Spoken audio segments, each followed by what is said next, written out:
Hey, mommies and daddies. You could be experiencing symptoms, or you could be getting symptoms soon. Heartburn, you could be feeling bloated. Some of you all will miss your period. Your boobs could be itching, headaches, dizziness, morning sickness, cravings, and body aches. And I'm also picking up somebody could be having pins and needles in their foot.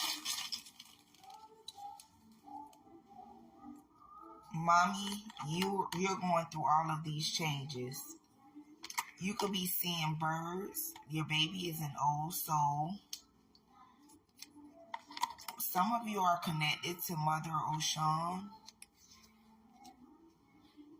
It's time for you to stop waiting and procrastinating and make something happen.